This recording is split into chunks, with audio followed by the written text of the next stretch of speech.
നമസ്കാരം. മലയാളി വാർത്തയിലേക്ക് സ്വാഗതം. രാഹുൽ മാങ്കൂട്ടത്തിൽ പെണ്ണുപിടിയനായ പ്രസിഡന്റായിരുന്നു എന്ന വനിതാ കോൺഗ്രസ് നേതാക്കൾ അടക്കമുള്ളവർ പറയുന്നത് ശരിയാണെന്ന തരത്തിലെ കാര്യങ്ങൾ നീങ്ങുകയാണ്. രാഹുൽ മാങ്കൂട്ടത്തിൽ ഒരു മാധ്യമ പ്രവർത്തകയ്ക്കായി അയച്ചത് എന്ന് അവകാശപ്പെടുന്ന തരത്തിലുള്ള ചാറ്റുകൾ, മൊബൈൽ സംഭാഷണങ്ങൾ ഇപ്പോൾ പുറത്തു വരികയാണ്. ഇൻസ്റ്റഗ്രാം വഴി നടത്തിയ ചാറ്റുകളാണ് ഇപ്പോൾ പുറത്തു വരുന്നത്.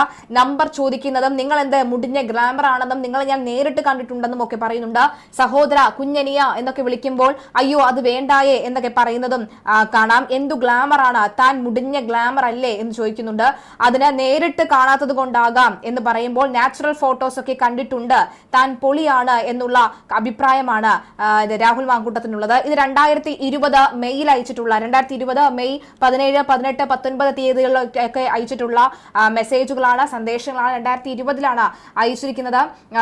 ഈ മിസ്യൂസ് ചെയ്യരുത് എന്നാണോ എന്നൊക്കെ ചോദിക്കുന്നുണ്ട്. അത് പിന്നെ ഗ്ലാമർ ഉള്ള എല്ലാരോടും ഈ അഹങ്കാരം ഒക്കെ വരുന്നുണ്ടോ, അല്ലെങ്കിൽ ഈ ഗ്ലാമർ ഉള്ള എല്ലാവരും ഇങ്ങനെയാണോ, മുടിഞ്ഞ ജാടയാണല്ലോ, മുടിഞ്ഞ ഗ്ലാമർ ആണല്ലോ എന്നൊക്കെ തന്നെ ചോദിക്കുന്ന ആളെയാണ് കാണാൻ കഴിയുന്നത്. ബഹളം പോയിട്ട് ശബ്ദം പോലും ഇല്ല, ഞാൻ എത്ര ദിവസമായിട്ട് നമ്പർ ചോദിക്കുന്നു, ഒന്ന് നമ്പർ തന്നുകൂടെ എന്ന് ചോദിക്കുന്ന രാഹുൽ മാങ്കൂട്ടത്തിന്റെ പോസ്റ്റ് ഒക്കെ ഇപ്പോൾ രാഹുൽ മാങ്കൂട്ടത്തിന്റെ മെസ്സേജുകൾ, ഇപ്പോൾ ചാറ്റുകളൊക്കെ ഇപ്പോൾ പുറത്തു വരികയാണ്. സ്ത്രീകളോട് നടത്തിയ ഈ പറയുന്ന ചാറ്റുകളൊക്കെയാണ് ഇപ്പോൾ പുറത്തു വരുന്നത്. അതായത് ഈ ചാറ്റുകളിൽ എന്താണ് ഉള്ളത് എന്ന ചോദ്യത്തിന് രാഹുൽ മാങ്കൂട്ടത്തിൽ കൃത്യമായി തന്നെ, അതായത് പെൺകുട്ടി അങ്ങോട്ട് മെസ്സേജ് അയച്ചില്ലെങ്കിൽ പോലും കൃത്യമായി തന്നെ ഇങ്ങോട്ടേക്ക് മെസ്സേജ് അയച്ച് അവരെ ഒരു പരിധിയിലേക്ക് ആക്കിയിരിക്കുന്നു എന്നാണ് പറയുന്നത്. ഒന്നും രണ്ടുമല്ല, കൃത്യമായി 18 പരാതികളാണ് ഇയാൾക്കെതിരെ ഇപ്പോൾ കോൺഫറൻസിൽ ലഭിച്ചിരിക്കുന്നത് എന്നാണ് വിവരം. എന്തായാലും വി ഡി സതീശൻ ഇപ്പോൾ ഈ ഒരു വിഷയത്തിൽ പ്രതികരിച്ചിട്ടുണ്ട്. വി ഡി സതീശന് കൃത്യമായ മറുപടി ഒന്നും തന്നെ എല്ലാ ചോദ്യങ്ങൾക്കും ഇല്ലാത്തത് കൊണ്ട് തന്നെ മാധ്യമങ്ങളെ ഓരോന്നോരോന്ന് പേരെടുത്തു പറഞ്ഞ് കടിച്ചു കീറുന്ന രീതിയിലെ കാര്യങ്ങൾ നീങ്ങുന്നുണ്ടെന്നാണ് വ്യക്തമാകുന്നത്.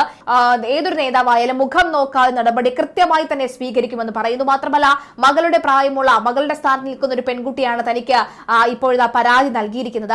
അതുകൊണ്ട് തന്നെ ഒരു അച്ഛൻ എങ്ങനെയാണോ ഇത്തരം പരാതി തന്റെ മകൾ കിട്ടുന്നത്, ആ രീതിയിൽ തന്നെ കാര്യങ്ങൾ നടത്തിക്കും, ആ രീതിയിൽ തന്നെ നടപടികളുമായി മുന്നോട്ട് കൊണ്ടുപോകുമെന്നാണ് വ്യക്തമാക്കിയിരിക്കുന്നത്. എന്തായാലും രാഹുൽ മാങ്കൂട്ടത്തിനെതിരെ ശക്തമായ പ്രതിഷേധങ്ങൾ, ശക്തമായ തെളിവുകളൊക്കെ തന്നെയാണ് ഈ നിമിഷം പുറത്തു വരുന്നത്. മാത്രമല്ല, പെൺകുട്ടിയും രാഹുൽ മാങ്കൂട്ടത്തിൽ തമ്മിൽ സംസാരിക്കുന്ന സംഭാഷണങ്ങളും ഇപ്പോൾ തന്നെ പുറത്തു വന്നിട്ടുണ്ട്.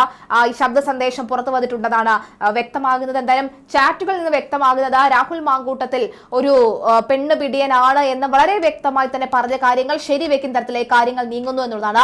രാഹുലിന്റെ രാഷ്ട്രീയ ഭാവി എന്താകുമെന്ന് ഇനി അറിയില്ല. രാഹുലിനെ ഇഷ്ടപ്പെടുന്ന, രാഹുലിനെ സ്നേഹിക്കുന്ന അനവധി ആളുകളുണ്ട്. ഷാഫി പറമ്പിനോടൊക്കെ തന്നെ ചില കമന്റുകളായി വരുന്നുണ്ട്. ഷാഫി പറമ്പിലെ ഇവനെ ഒന്നും വീട്ടിൽ കയറ്റരുതെന്ന് അടക്കമുള്ള കമന്റുകളൊക്കെ തന്നെ വരുന്നുണ്ട്. പക്ഷെ കൃത്യമായി CPM ഇതിനൊരു വിമർശനമോ അല്ലെങ്കിൽ CPM ഇതിനൊരു പ്രതികരണമോ ഒന്നും തന്നെ നടത്തിയിട്ടില്ല എന്നതുകൂടി എടുത്ത് കാണേണ്ടതുണ്ട്. എന്തായാലും വി ഡി സതീശനും തിരുവഞ്ചൂർ രാധാകൃഷ്ണനും ഒക്കെ തന്നെ കൃത്യമായി തന്നെ പ്രതികരണങ്ങളുമായി മുന്നോട്ട് വരികയാണ്.